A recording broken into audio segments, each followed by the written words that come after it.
बिस्मिल्लाहिर्रहमानिर्रहीम। मैंने उसे पहली बार एक वीरान गली में देखा। 13 साल की कमजोर सी लड़की, वो सीधा कपड़ों में लिपटी कचरे के ढेर में कुछ तलाश कर रही थी। मगर ये महज एक भूखी बच्ची की कहानी नहीं थी। ये एक ऐसे राज का दरवाजा था जिसे खोलना मेरे लिए तबाहकुन साबित हो सकता था। मुझे उस पर तरस आ गया। मैंने अपनी गुर्बत की परवाह किए बगैर उसे अपने साथ ले जाने का फैसला किया। वो चुपचाप मेरे साथ हो ली, मगर जैसे जैसे दिन गुजरते गए मैंने महसूस किया कि ये बच्ची आम नहीं थी। इसके साथ कुछ ऐसा था जो अकल से बाहर था। वह हर रोज घंटों बाथरूम में गुजारती और जब बाहर आती तो उसके हाथ में हजारों के नोट होते। मैंने कई बार पूछा, मगर वो खामोश रहती, जैसे कोई ऐसा खौफ हो जो उसे सच बोलने से रोकता हो। फिर एक रात सब कुछ बदल गया। अचानक उसका पेट फूलने लगा और वो फर्श पर गिर गई, जैसे उसके जिस्म के अंदर कुछ हिल रहा हो। मैं घबराकर उसे अस्पताल ले गई, मगर जैसे ही डॉक्टर ने अल्ट्रासाउंड की स्क्रीन देखी, उसका रंग उड़ गया।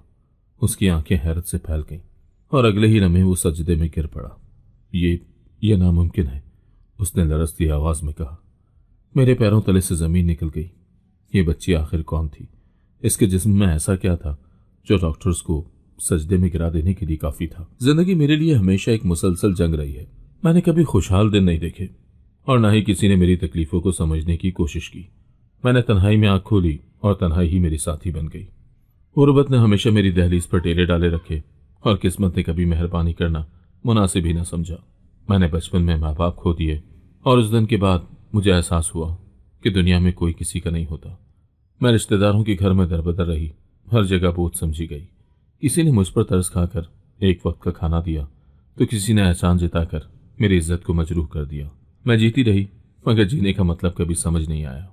जब मैं बड़ी हुई तो मेरी जिंदगी में कोई बड़ा ख्वाब नहीं था। मेरे पास न कोई सहारा था, न कोई उम्मीद।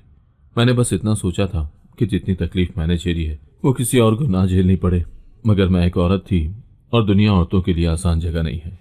मैंने सड़कों पर सोते बच्चों को देखा, भूख से बेलकते यतीमों को देखा, और मुझे हमेशा ऐसा लगता जैसे मैं उनमें अपना अक्स देख रही हूँ। शायद इसलिए जब मैंने उस 13 साल बच्ची को कचरे में खाने के लिए कुछ तलाश करते देखा तो मुझसे रहा न गया। मैं खुद बहुत गरीब थी, मगर मैंने सोचा कि अगर जिंदगी मुझे कुछ नहीं दे सकती तो शायद मैं किसी की जिंदगी बदल सकती हूँ। मैंने उसे अपने साथ ले लिया, शायद ये सोचकर कि मैं उसका नसीब बदल सकती हूँ। मगर मैं नहीं जानती थी कि यह फैसला मेरी अपनी तकदीर बदलने वाला था। वो बच्ची मेरी जिंदगी में सिर्फ पनाह लेने नहीं आई थी, मेरे माजी, मेरे हाल और शायद मेरे मुस्तकबिल का एक ऐसा दरवाजा खोलने वाली थी जिसे खोलने की हिम्मत मैंने कभी न की थी। ये बाजार की एक गली थी जहां कचरे का ढेर लगा था। शाम का वक्त था, धूप की सुर्खी आहिस्ता आहिस्ता मान पड़ रही थी और हल्की ठंडी हवा चल रही थी। मैं राशन खरीद कर घर वापस जा रही थी कि अचानक मेरी नजर एक दुबली पतली कमजोर सी बच्ची पर पड़ी जो कचरे के ढेर में कुछ तलाश कर रही थी। उसके गंदे और फटे पुराने कपड़े देखकर वाज़ेह था कि वो कई दिनों से नहाई नहीं थी। उसके बाल उलझे हुए थे और चेहरा धूल और मिट्टी से स्याह पड़ा था। मेरा दिल जोर से धड़कने लगा। मैंने सोचा, या अल्लाह, ये बच्ची इतनी छोटी उम्र में यूं सड़क पर क्यों है? मैंने आसपास देखा, शायद कोई उसका घर वाला हो, मगर कोई न था। बेटा, तुम यहाँ क्या कर रही हो? मैंने झिझकते हुए पूछा। बच्ची ने चौंक कर मेरी तरफ देखा। उसकी आंखों में खौफ था, जैसे वो हर इंसान को दरिंदा समझती हो। उसने फौरन अपनी नजरें झुका ली और कचरे के ढेर से एक बासी रोटी निकालकर जल्दी से मुंह में डाल दी। मेरा दिल पिघल गया। बेटा चलो मेरे साथ, मैं तुम्हें खाना दूंगी। वो एक लम्हे को रुकी, फिर पीछे हट गई, जैसे मैं उसे धोखा दे रही हूँ। नहीं, मुझे भूख नहीं है, वो सरगोशी में बोली, मगर उसकी कमजोर आवाज और हड्डियों का ढांचा जिस्म कुछ और ही कह रहा था। डरो मत, मैं तुम्हें कुछ नहीं कहूंगी। तुम्हारा कोई नहीं है? उसने आहिस्ता से सर हिला दिया। नहीं, मुझे समझ ही नहीं आया कि क्या करूं। मेरे पास पहले ही वसाइल कम थे, मगर उस बच्ची को यूं छोड़ देना भी जालिमाना होता। मैंने एक फैसला कर लिया, चलो मेरे साथ। बच्ची कुछ लम्हे झिझकी, फिर आहिस्ता आहिस्ता मेरे पीछे चल पड़ी। उसे क्या मालूम था कि यह फैसला ना सिर्फ उसकी जिंदगी बल्कि मेरी किस्मत भी बदलने वाला था।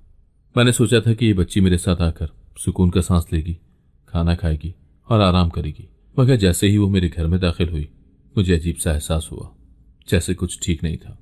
मैंने खाने के लिए दस्तरखान लगाया और नरमी से कहा, बेटा आओ खाना खा लो। वो खामोशी से कुर्सी पर बैठी, मगर उसकी हरकत आम बच्चों जैसी नहीं थी। वो खौफजदा थी, जैसे उसे यकीन ही ना हो कि कोई उसे नुकसान नहीं पहुंचाएगा। उसने प्लेट की तरफ देखा, फिर बगैर चम्मच के अपने हाथों से खाने लगी। मैंने रोका नहीं, शायद वो ज्यादा दिनों से भूखी थी। वो खाते खाते बार बार दरवाजे की तरफ देखती, जैसे किसी वक्त भी भागने के लिए तैयार हो। खाने के बाद मैंने कहा, बेटा नहा लो, तुम थक गई होगी, मैं तुम्हारे लिए कपड़े निकाल देती हूँ। वो मेरी बात सुनकर चंद लम्हे खामोश रही, फिर आहिस्ता से बोली, मुझे बाथरूम जाना है। मैंने उसे रास्ता दिखाया और वो अंदर चली गई। मगर जो हुआ वो नाकाबिले यकीन था।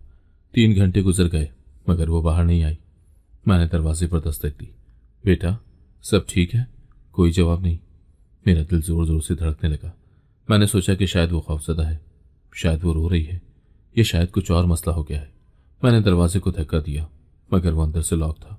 मैंने कदमों की आहट सुनी, फिर अचानक दरवाज़ा खुला और वो बाहर निकली। मगर अब्बू पहले जैसी नहीं लग रही थी। वो हल्का सा लंगड़ा रही थी, उसके कपड़ों में हल्की सी सलवटें थी और उसके चेहरे पर एक अजीब किस्म की घबराहट थी, जैसे वो कुछ छुपा रही हो। मगर सबसे ज्यादा हैरानी की बात यह थी कि उसके हाथ में नोटों की गड्डी थी।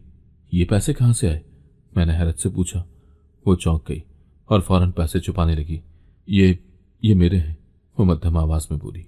मगर एक भूखी सड़कों पर फिरने वाली बच्ची के पास इतनी रकम कहाँ से आई? मैंने कुछ गलत कर दिया था और ये बच्ची मामूली नहीं थी। बच्ची के हाथ में हजारों के नोट देखकर मेरे होश उड़ गए। ये पैसे कहाँ से आए? मैंने फिर से सख्ती से पूछा, मगर उसने नजरें झुका ली, जैसे किसी जुर्म में पकड़ी गई हो। ये मेरे हैं, उसने मध्यम आवाज में कहा। लेकिन तुम तो यतीम हो, कचरे में से खाना उठाकर खा रही थी, फिर इतने पैसे कहाँ से आए? इस बार वो खामोश रही। उसकी आंखों में अजीब खौफ था, जैसे अगर वो सच बोलेगी तो कुछ बहुत बुरा हो जाएगा। मेरे दिमाग में हर किस्म के वसवसे आ रहे थे। बेटा मुझसे मत छुपाओ, मैं तुम्हें कुछ नहीं कहूंगी, मैंने नरमी से कहा। मगर वो पीछे हट गई, जैसे मैं उस पर हमला करने वाली हूं। मैंने नोट लेने के लिए हाथ बढ़ाया मगर उसने झटके से पैसे मुट्ठी में बंद कर लिए। ये मेरे हैं, आप मुझसे मत छीनो। वो तकरीबन चीख पड़ी। उसके चेहरे पर खौफ और मुजाहिमत साफ नजर आ रही थी। मेरे अंदर शक मजीद बढ़ने लगा। ये कोई आम वाकया नहीं था। एक दिन पहले जो बच्ची कचरे में से खाने के टुकड़े तलाश कर रही थी, वो आज हजारों के नोट पकड़े बैठी थी। मैंने खुद को संभाला और धीरे से पूछा, ठीक है मत बताओ, मगर कम से कम ये तो बताओ कि तुम्हें खतरा तो नहीं, कोई तुम्हें नुकसान पहुंचाने की कोशिश तो नहीं कर रहा? ये सुनते ही उसकी आंखों में एक लम्हे के लिए खौफ की लहर दौड़ गई। फिर वो सर हिलाकर बोली, नहीं, बस मैं थक गई हूं, सोना चाहती हूं। मैंने उसे नहीं टोका, मगर मैं जानती थी कि ये पैसे, उसका बाथरूम में 3 घंटे गुजारना और उसका लंगड़ा कर बाहर आना, ये सब आम नहीं था। ये बच्ची कोई मामूली बच्ची नहीं थी। इसके साथ कुछ ऐसा था जो मेरे तसव्वुर से भी बाहर था। अगली सुबह जब मैं उठी तो मेरा दिमाग अब भी कल रात के वाकये में उलझा हुआ था। मैंने सोचा कि शायद मैं ज्यादा सोच रही हूं, मगर मेरे दिल में बेचैनी थी। पैसे कहां से आए थे? वो बाथरूम में 3 घंटे क्या कर रही थी? और सबसे ज्यादा अजीब बात, वो बाहर आकर लंगड़ा क्यों रही थी? मैंने ये सब नजरअंदाज करने की कोशिश की, मगर जब मैंने उसे कमरे में चलते देखा तो मेरा शक मजीद गहरा हो गया। वो आम तरीके से नहीं चल रही थी। उसका एक पांव जैसे थोड़ा घिसट रहा था। बेटा तुम ठीक हो? मैंने पूछा। उसने जल्दी से सीधा होकर चलने की कोशिश की, मगर मैंने देख लिया कि वो जबरदस्ती खुद को नॉर्मल दिखा रही थी। हाँ मैं ठीक हूं, उसने नजरें चुराते हुए कहा। तुम्हारी टांग को क्या हुआ? कल रात तो तुम ठीक थी। वो एक लम्हे को साकत हो गई, फिर बोली, बस ज्यादा देर बैठने से थोड़ा दर्द हो रहा है। मगर मुझे यकीन नहीं आया। मेरा दिल कह रहा था कि कुछ बहुत बड़ा राज छुपा हुआ है और ये बच्ची उसे मुझसे छुपा रही है। शक बढ़ता जा रहा था मेरा। मैंने उस पर मजीद दबाव डालना मुनासिब नहीं समझा, मगर जैसे जैसे दिन गुजरता गया मैंने महसूस किया कि यह सिर्फ एक इत्तेफाक नहीं हो सकता। हर रोज वो बाथरूम में जाकर घंटों बंद रहती और जब बाहर आती उसके हाथ में हमेशा पैसे होते। पहले चंद नोट थे, फिर सैकड़ों और अब हजारों रुपए निकलने लगे थे। ये सब कुछ मुझे उलझा रहा था। ये पैसे कहाँ से आ रहे थे? मैंने आखिर फैसला कर लिया कि मैं इसका राज जान कर रहूंगी। बेटा मैं आज बाजार जा रही हूँ, थोड़ी देर में वापस आऊंगी, मैंने झूठ बोला। मगर मैं कहीं नहीं जा रही थी। मैं उसके बाथरूम में जाने का इंतजार करने वाली थी और इस बार मैं उसे तन्हा नहीं छोड़ने वाली थी। मैंने फैसला कर लिया था कि आज मैं इस रात से पर्दा उठाकर रहूंगी। ये बच्ची हर रोज बाथरूम में जाकर 3-3 घंटे क्यों गुजारती थी और जब बाहर आती तो इसके हाथ में पैसे कहाँ से आते? मैंने नाश्ता बनाया और जानबूझकर कहा, बेटा मैं बाजार जा रही हूँ, तुम आराम करना। उसने मुझे अजीब नजरों से देखा, जैसे यकीन ना आ रहा हो कि मैं उसे अकेला छोड़कर जा रही हूँ। मगर फिर उसने जल्दी से सर हिलाया और खामोशी से बैठ गई। मैं दरवाजा खोलकर बाहर निकली, मगर फौरन वापस आकर कोने में छुप गई। मैंने दरवाजे के सुराख से अंदर झांका। वो कुछ लम्हे खामोश बैठी रही, फिर जल्दी से उठी और सीधा बाथरूम की तरफ भागी। मेरा शक दुरुस्त था। अब बस मुझे इंतजार करना था। बाथरूम में क्या हो रहा था। 5 मिनट गुजरे, फिर 10 मिनट, फिर 30, मगर अंदर से कोई आवाज नहीं आ रही थी। मैंने आहिस्ता से दरवाजे के करीब जाकर कान लगाया। अंदर सरगोशियों जैसी आवाज थी, जैसे कोई किसी से बात कर रहा हो, मगर वो अंदर अकेली थी। मेरे रोंगटे खड़े हो गए। क्या अंदर कोई और था या फिर ये मेरी सोच थी? मैंने हिम्मत करके दरवाजे के नीचे से झांकने की कोशिश की, मगर कुछ नजर नहीं आया। मैंने आहिस्ता से दरवाजे का हैंडल घुमाया, मगर वो अंदर से लॉक था। बेटा, मैंने आहिस्ता से पुकारा। सब ठीक है ना? कोई जवाब नहीं आया। मुझे गलत होने का एहसास हो रहा था। दरवाजा खुला और मेरी आंखें फटी की फटी रह गई। अचानक अंदर से पानी के गिरने की आवाज आई और फिर दरवाजा खुलने की हल्की सी चटक हुई। मैं जल्दी से पीछे हट गई और ऐसे खड़ी हो गई जैसे कुछ हुआ ही ना हो। बच्ची बाहर निकली और मेरी आंखें हैरत से खुली की खुली रह गई। उसके हाथ में फिर से हजारों के नोटों की गड्डी थी, मगर इस बार मैंने उसके कपड़ों पर हल्की सी नमी देखी, जैसे वो अंदर पानी में कुछ कर रही थी। ये अब कोई आम बात नहीं थी। मेरी आंखों के सामने एक ऐसी चीज हो रही थी जो हकीकत से बाहर लगती थी। ये बच्ची हर बार बाथरूम में जाकर कई घंटे गुजारती और जब बाहर आती तो इसके हाथों में हजारों के नोट होते। अगले दिन मैंने खुद को मसरूफ जाहिर किया, मगर मेरा दिमाग मुसलसल काम कर रहा था। मुझे आज हकीकत जाननी थी। मैंने चुपके से अपनी एक पुरानी चाबी निकाली जो शायद पुराने वक्तों में किसी दरवाजे के लिए इस्तेमाल होती थी। मैंने सोचा कि अगर मैं सही वक्त पर चाबी से दरवाजा खोल सकी तो शायद मैं हकीकत जान पाऊंगी। जैसे ही शाम हुई, वो बच्ची एक बार फिर दबे पांव बाथरूम में चली गई और दरवाजा अंदर से लॉक कर लिया। मेरा दिल जोर जोर से धड़कने लगा। मैंने आहिस्ता से दरवाजे के करीब जाकर कान लगा दिया। अंदर से पानी के गिरने की आवाजें आ रही थी, मगर अजीब बात यह थी कि कोई नहाने या हाथ धोने की आवाज नहीं थी, बल्कि लग रहा था जैसे पानी में कुछ डाला जा रहा हो। फिर हल्की सी सरगोशी सुनाई दी, मगर अंदर वो अकेली थी। मेरे हाथ पसीने से भीग गए। मैंने हल्की सी कांपती उंगलियों से चाबी को आहिस्ता से दरवाजे में घुमाया। क्लिक, दरवाजा हल्का सा खुल गया। मैंने सांस रोक ली और आहिस्ता से दरवाजा झिरी के बराबर खोला। जो मैंने अंदर देखा उसने मेरे पैरों तले से जमीन खींच ली।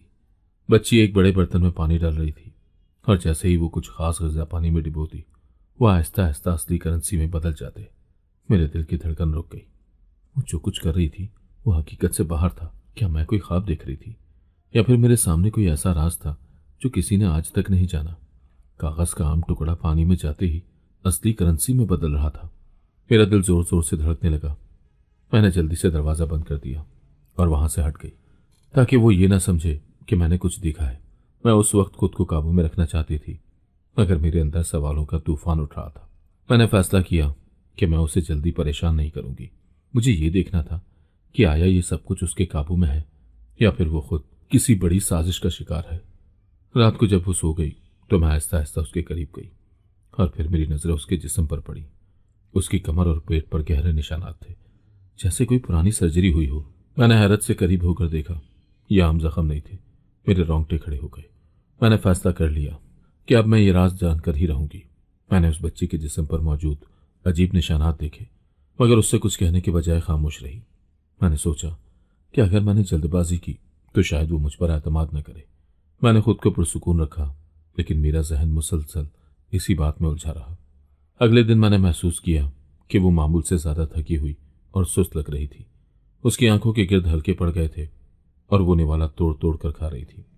मैंने कुछ कहने के लिए मुंह खोला ही था कि अचानक वो कराते हुए पेट पकड़कर नीचे गिर गई। मैं घबराकर उसके करीब पहुंची। उसका चेहरा जर्द हो चुका था और उसकी सांसें बेतरतीब हो रही थी।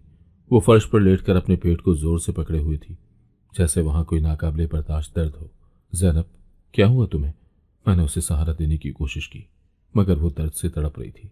पसीने के कतरे उसकी पेशानी पर नमूदार हो रहे थे। उसकी आंखें बंद हो रही थी और ऐसा लग रहा था जैसे वो किसी भी वक्त बेहोश हो जाएगी।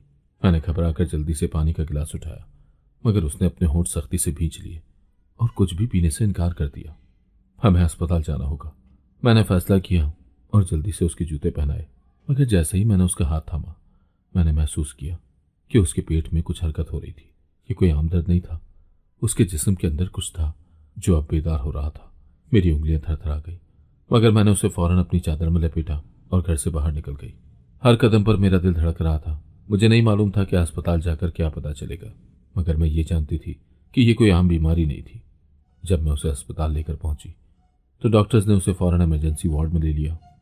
मैं बाहर खड़ी कांप रही थी, जबकि अंदर डॉक्टर्स उसका मुआयना कर रहे थे। चंद लम्हे के बाद एक डॉक्टर बाहर आया। उसका चेहरा हैरत और खौफ से सफ़ेद पड़ चुका था।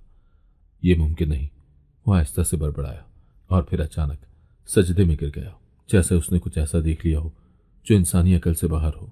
मैं बेचैन हो गई। अस्पताल की सफ़ेद रोशनियों में सब कुछ धुंधला सा लगने लगा। मैंने बेताबी से डॉक्टर की तरफ देखा, जो अब भी खामोशी से जमीन पर सर रखे बैठा था। डॉक्टर साहब, मेरी बच्ची को क्या हुआ? मैंने कपकपाती आवाज में पूछा। डॉक्टर आहिस्ता आहिस्ता उठा। उसकी आंखों में आंसू थे। वो मेरे करीब आया, जैसे कुछ कहना चाहता हो, मगर अल्फाज नहीं मिल रहे थे। आपको मालूम भी है कि आपके साथ क्या मुआवजा हो चुका है? उसकी आवाज लरस रही थी। क्या मतलब? मैं उलझ गई। डॉक्टर ने थूक निकला और फिर बोला, ये बच्ची ये आम नहीं है। हमने इसका अल्ट्रासाउंड किया, मगर जो हमने देखा वो समझ से बाहर था। मेरे जिस्म में सनसनी दौड़ गई। क्या मतलब? डॉक्टर ने हिचकिचाते हुए एक रिपोर्ट मेरे हाथ में थमा दी। मैंने कांपते हाथों से उसे खोला और जैसे ही मेरी नजर स्क्रीन पर पड़ी, मेरी आंखें हैरत से फट गई। उसके पेट में एक चिप थी। ये क्या? मेरी आवाज हलक में अटक गई। ये कोई आम चिप नहीं है, डॉक्टर ने आहिस्ता से कहा। यह एक जदीद नैनो चिप है, जो शायद किसी खुफिया साइंसी तजुर्बे का हिस्सा थी। हमें नहीं मालूम कि इसे कब और क्यों उसके जिस्म में लगाया गया, मगर एक और बात है। मैंने खौफ से उसकी तरफ देखा। क्या? डॉक्टर ने आहिस्ता से चिप को स्कैन किया। जैसे ही मशीन ने उसे पढ़ा, स्क्रीन पर एक नाम नमूदार हुआ, ज़ैनब इकबाल। मेरे दिल की धड़कन रुक गई। डॉक्टर ने एक गहरी सांस ली और अपनी कांपती हुई उंगलियां चिप की मालूमात पर रख दी। ये बच्ची, ये वही है जो 8 साल पहले अगवा हो गई थी। और एक और हैरत अंगेज हकीकत, उसने चुपके से एक और फाइल निकाली जिस पर एक और नाम दर्ज था। ये मेरी बेटी है। मुझे लगा जैसे मेरे पैरों तले से जमीन निकल गई हो। डॉक्टर की आंखों में आंसू झलकने लगे। उसके लब कांप रहे थे। अल्लाह ने उसकी बेटी उसे वापस कर दी थी, मगर एक ऐसे तरीके से जिसका कोई तस्वुर भी नहीं कर सकता था। अस्पताल के सफेद कमरों में खामोशी छा गई थी, मगर मेरे अंदर एक तूफान मच चुका था। ये कैसे मुमकिन था? ये वही ज़ैनब थी जो 8 साल पहले अगवा हो गई थी, और ये डॉक्टर जो इस वक्त मेरे सामने खड़ा था, ये इसका बाप था। मेरे जहन में यादें झमाकों की तरह चलने लगी। मैंने ज़ैनब को पहली बार बाजार में देखा था, जब वो कचरे के ढेर से खाने के टुकड़े चुन रही थी। बेसहारा लग रही थी, बेयारो मददगार। मुझे कभी ख्याल भी नहीं आया था कि उसका कोई माजी हो सकता है, या वो किसी ऐसे शख्स की बेटी हो सकती है जो सालों से उसे ढूंढ रहा था। डॉक्टर के हाथ अभी भी रिपोर्ट को मजबूती से पकड़े हुए थे। वो उसे घूर रहा था, जैसे वो किसी मुआवजे पर यकीन ना कर पा रहा हो। ये मेरी बेटी है। मेरे अल्लाह, मेरी ज़ैनब वापस आ गई। उसके अल्फाज में ऐसा दर्द था कि मैं चंद लम्हे के लिए सब कुछ भूल गई। मगर फिर एक और खौफनाक हकीकत ने मुझे झंझोड़ दिया। अगर ज़ैनब उसकी बेटी थी, तो फिर वो इतने साल कहाँ थी? उसके जिस्म में ये चिप किसने लगाई थी और क्यों? ज़ैनब बेहोश पड़ी थी। उसके मासूम चेहरे पर अभी भी तकलीफ के आसार थे। डॉक्टर ने उसके माथे पर हाथ रखा, जैसे बरसों की जुदाई के बाद अपनी बेटी को पहचानने की कोशिश कर रहा हो। ये सब कैसे हुआ? मेरी आवाज लरस रही थी। डॉक्टर ने मेरी तरफ देखा। उसकी आंखों में अजीब सी रोशनी थी। ज़ैनब 8 साल पहले अगवा हुई थी, मगर पुलिस को कभी उसका कोई सुराग नहीं मिला। मैंने उसे हर जगह तलाश किया, मगर वो जैसे जमीन में समा गई हो। उसने चिप की तरफ इशारा किया। ये चिप आम नहीं है, ये किसी जदीद साइंसी तजुर्बे का हिस्सा हो सकती है। मेरे रोंगटे खड़े हो गए। ये बच्ची सिर्फ लापता नहीं हुई थी, इस पर कोई खुफिया तजुर्बा भी किया गया था। मैंने ज़ैनब के बेजान हाथ को थामा और दिल ही दिल में दुआ की। ये राज अभी मुकम्मल खुला नहीं था, मगर मैं जानती थी कि अब हमारी जिंदगियां हमेशा के लिए बदलने वाली थी। अस्पताल के खामोश कमरे में ज़ैनब अभी भी बेहोश पड़ी थी। डॉक्टर एक तरफ खामोशी से बैठा था। उसके हाथ में ज़ैनब की रिपोर्ट्स थी, मगर उसकी नजरें बार बार अपनी बेटी के चेहरे पर जा रही थी, जैसे वो हकीकत को कबूल करने के लिए खुद को तैयार कर रहा हो। मैं दरवाजे के पास बैठी थी, मगर मेरा दिमाग मुसलसल उलझा हुआ था। ये बच्ची जिसे मैंने एक यतीम समझकर अपना लिया था, वो हकीकत में एक गुमशुदा राज थी। अचानक ज़ैनब के होंठ हिले। वो मध्यम आवाज में कुछ बड़बड़ाने लगी। मैं और डॉक्टर फौरन उसके करीब पहुंचे। मुझे वहां वापस नहीं जाना। ज़ैनब ने नींद में सरगोशी की।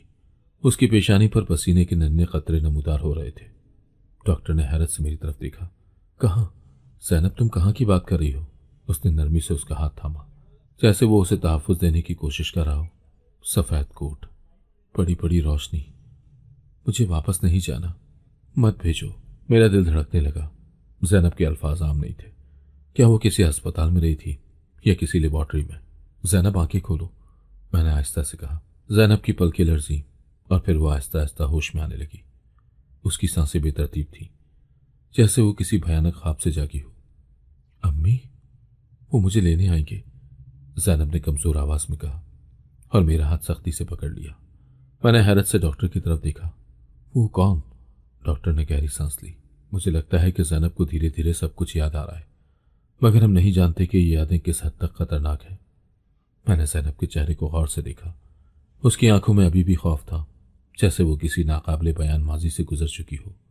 ये सिर्फ एक आम लापता होने का मामला नहीं था, ये कुछ और था, कुछ ऐसा जो अभी मुकम्मल सामने नहीं आया था।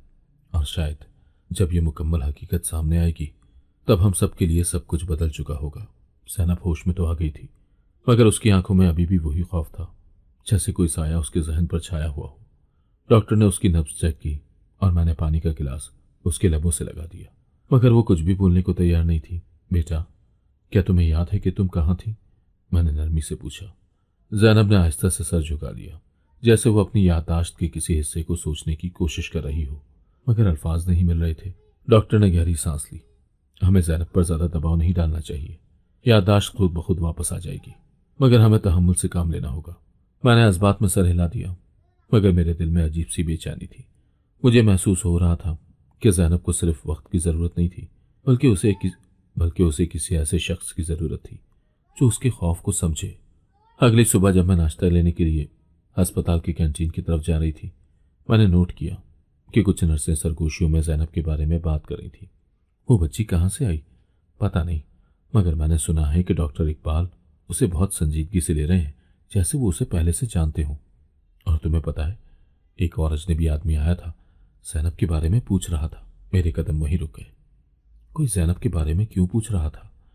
मैंने फौरन पलटकर इधर उधर देखा, मगर कुछ गैर मामूली नजर नहीं आया। मगर मेरे अंदर एक एहसास जाग चुका था कि ये सब आम नहीं था। कोई था जो जैनब पर नजर रखे हुए था। जब मैं वापस जैनब के कमरे में गई तो मैंने दरवाजा अंदर से लॉक कर लिया। डॉक्टर साहब, हमें जैनब को यहां से ले जाना होगा। मेरी आवाज लरस रही थी। क्या हुआ? डॉक्टर ने हैरानी से पूछा। कोई अस्पताल में इसके बारे में पूछ रहा था, यह खतरनाक हो सकता है। डॉक्टर के चेहरे पर तनाव फैल गया। वो चंद लम्हे खामोश रहा, फिर आहिस्ता से बोला, ठीक है, हमें जैनब को एक महफूज जगह ले जाना होगा। हम अब एक ऐसे सफर पर निकलने वाले थे जहां खतरा हमारी हर हरकत पर नजर रखे हुए था। हमने जल्दी से अस्पताल को छोड़ने की तैयारी की।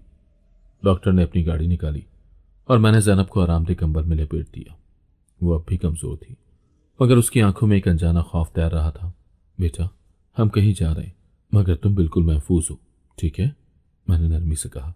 जैनब ने कोई जवाब नहीं दिया, बस खामोशी से गाड़ी की खिड़की से बाहर देखती रही। मैंने डॉक्टर की तरफ देखा। उसकी पेशानी पर पसीने के नन्हे कतरे चमक रहे थे। यह पहला मौका था जब मैंने उसे इतना परेशान देखा। गाड़ी सुनसान रास्तों पर दौड़ रही थी। शहर की रोशनियां पीछे छूटती जा रही थी और हम जंगल के करीब पहुंच चुके थे।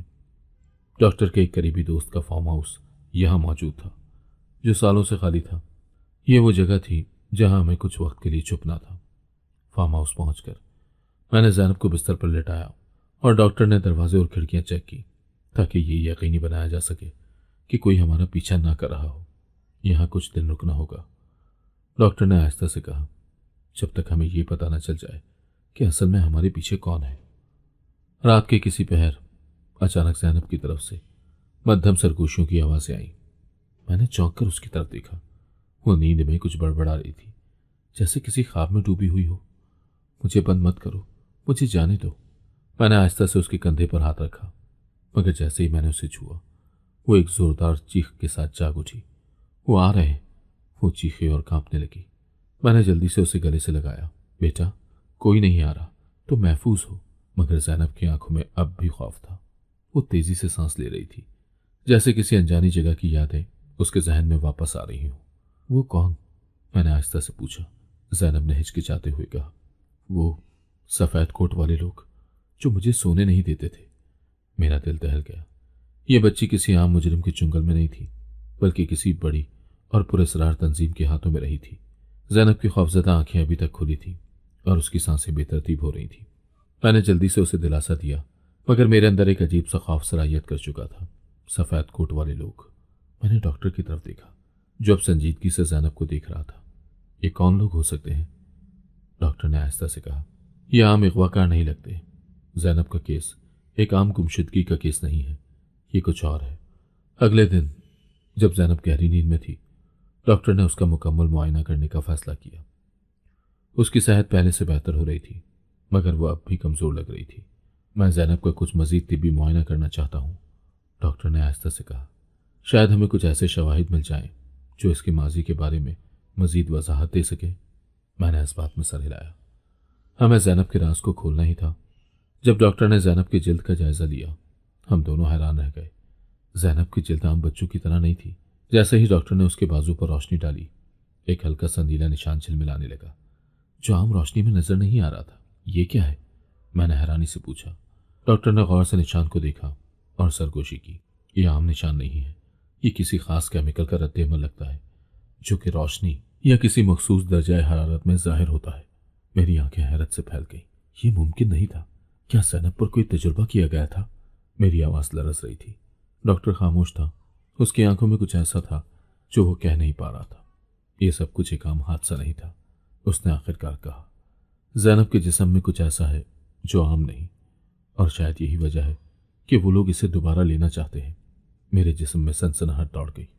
जैनब सिर्फ एक यतीम नहीं थी, वो किसी साइंसी राज का हिस्सा थी, और जो भी ये राज जानना चाहता था वो किसी भी कीमत पर जैनब को वापस ले जाना चाहता था।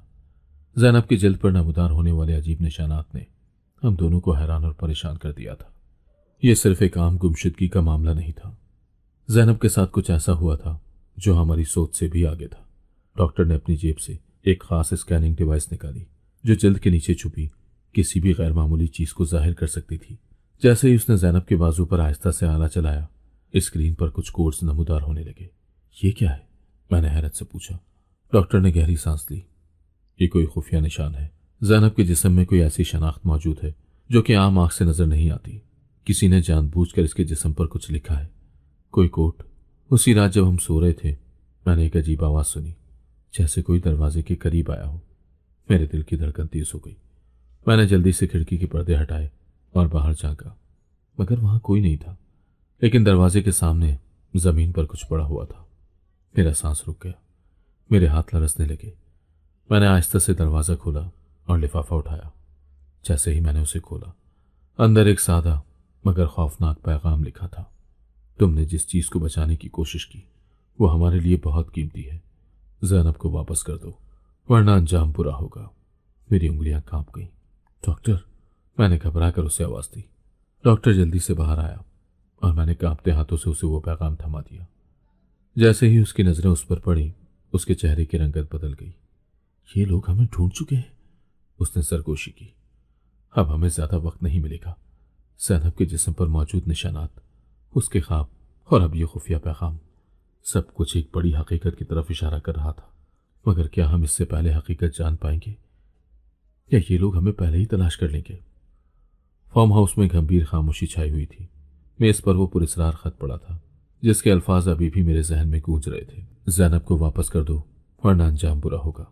मैंने डॉक्टर की तरफ देखा जो गहरी सोच में था। उसका चेहरा सख्ती से तने हुए अजलात के साथ खौफ और परेशानी की तस्वीर बना हुआ था।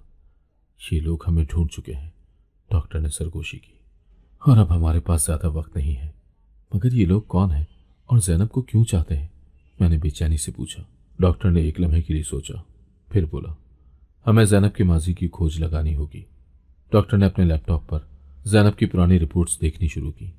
जैसे ही उसने जैनब का नाम एक मखसूस डेटाबेस में सर्च किया, स्क्रीन पर एक खुफिया फाइल खुल गई। ये देखो, उसने मुझे इशारा किया। इस फाइल में जैनब के अगवा होने की खबर दर्ज थी, मगर सबसे ज्यादा हैरानकुन बात यह थी कि जैनब के कुछ तिब्बी रिकॉर्ड्स मौजूद ही नहीं थे। ये कैसे मुमकिन है? मैंने हैरत से कहा।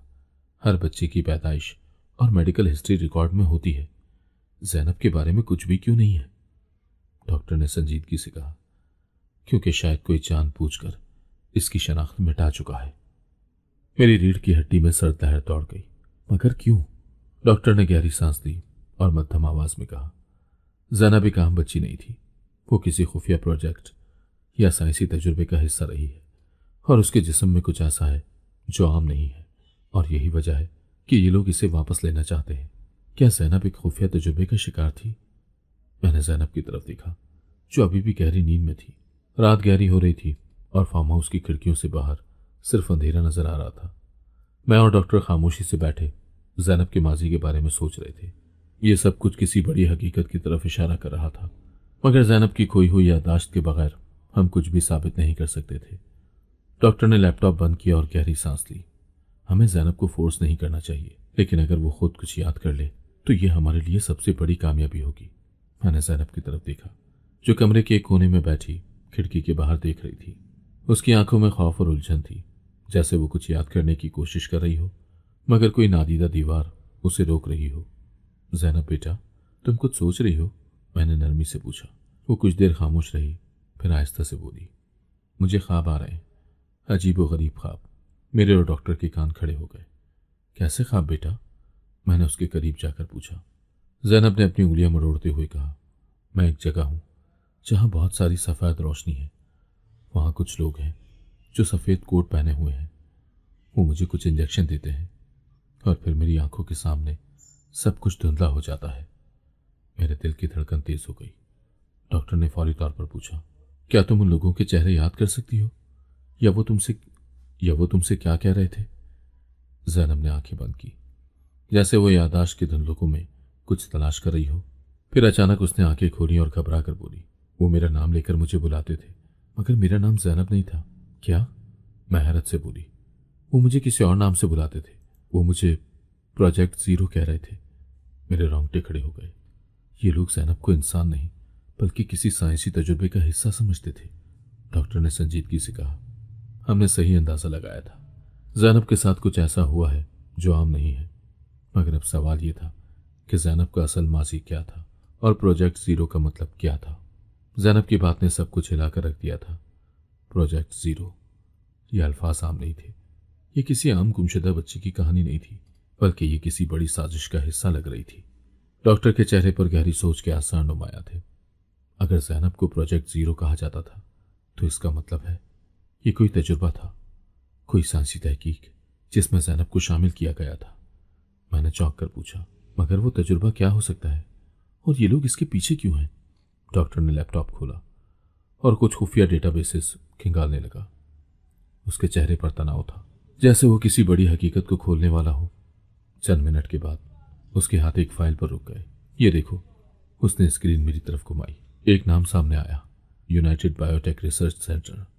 ये एक बैनुल अक़वामी लेबॉर्ट्री थी जो जिन्याती तब्दीलियों और इंसानी जिस्म पर खुफिया तजुर्बात करने के इल्जामात की जद में रही थी। ये वही लोग हो सकते हैं, डॉक्टर ने पुरजोश अंदाज में कहा। यह तंजीम बच्चों पर खुफिया तजुर्बात करने के लिए मशहूर है। हुकूमत इन पर कई बार तहकीकात कर चुकी है, मगर कोई सबूत नहीं मिला। मेरी सांस रुकने लगी। तो क्या जैनब भी? डॉक्टर ने सर हिलाया। हाँ, जैनब शायद इनके तजुर्बात का हिस्सा रही है, और चूंकि वो किसी तरह भाग निकली, अब वो उसे दोबारा से काबू में लेना चाहते हैं। अब हमें जैनब के जिस्म में होने वाली तब्दीलियों को मजीद गहराई से समझना था।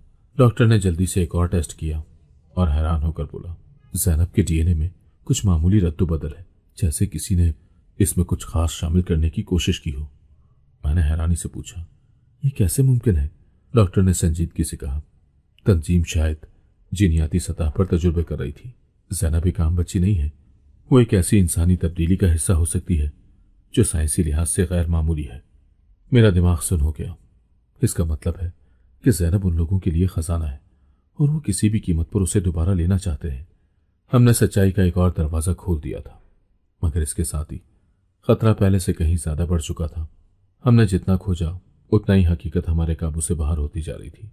जैनब कोई आम गुमशुदा बच्ची नहीं थी, बल्कि वो किसी बड़ी साइंसी तहकीक का हिस्सा थी। एक ऐसा राज जो अगर दुनिया के सामने आ गया तो बहुत से ताकतवर लोग बेनकाब हो सकते थे। डॉक्टर ने संजीदगी से कहा, हम जैनब को हमेशा के लिए छुपा नहीं सकते।